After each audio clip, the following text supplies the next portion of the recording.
નમસ્કાર મિત્રો, યુડાઇસ પ્લસમાં જ્યારે વિદ્યાર્થીઓને પ્રમોટ અપડેટ કરવાની કામગીરી શરૂ છે ત્યારે આજના વિડીયોમાં આપણે શાળામાંથી લિવિંગ સર્ટી લઈ ગયેલ બાળકનું નામ કમી કઈ રીતે કરવું તેની માહિતી જોઈ લઈએ.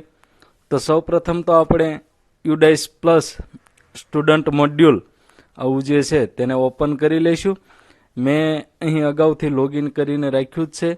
તમે કોઈ પણ વેબ બ્રાઉઝરમાં યુડાઇસ પ્લસ સ્ટુડન્ટ મોડ્યુલને ઓપન કરી અને શાળાનો ડાઇસ કોડ અને યુઝર નેમથી લોગિન થશો.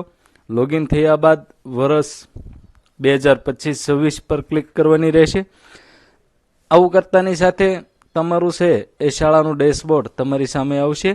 સૌપ્રથમ તો તમારે જે ધોરણમાંથી જે બાળકનું નામ કમી કરવાનું હોય તે બાળકના પેન નંબરની જરૂર પડશે.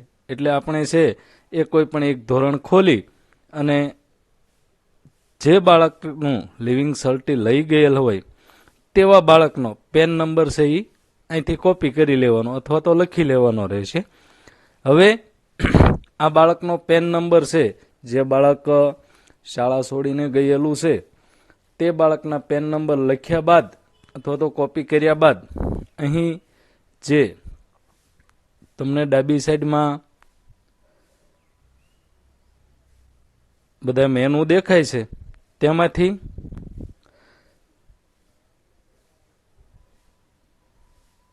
સ્ટુડન્ટ મૂવમેન્ટ એન્ડ પ્રોગ્રેસિવ આવું જે ઓપ્શન છે તેમાં જવાનું રહેશે.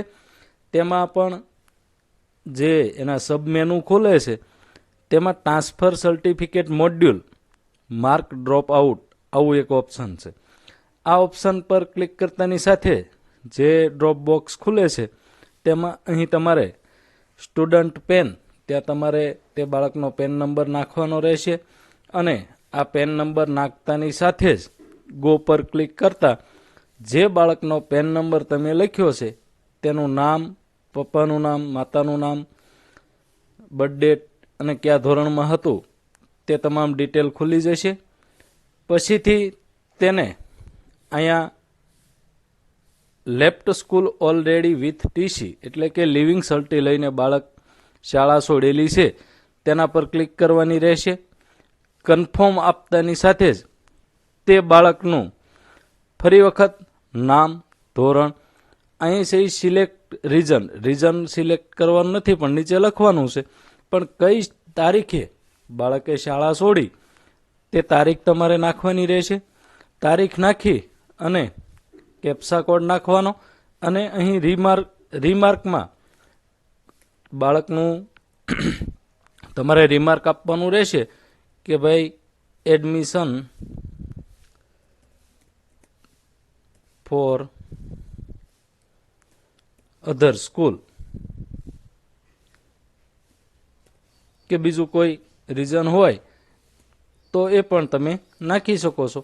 મિત્રો, અહીંયા એક વાત યાદ રાખવી ખાસ જરૂરી છે કે જે રિમાર્કમાં તમે રીઝન નાખો છો તે ફરજિયાત અંગ્રેજીમાં જ સબમિટ કરવું. ગુજરાતી લખશો તો એ સબમિટ થશે નહીં અને એરર આવશે અને આપણને એમ થાય કે બીજી કોઈ ટેકનિકલ ખામી છે જેના કારણે આ છે એ એરર આવી રહી છે.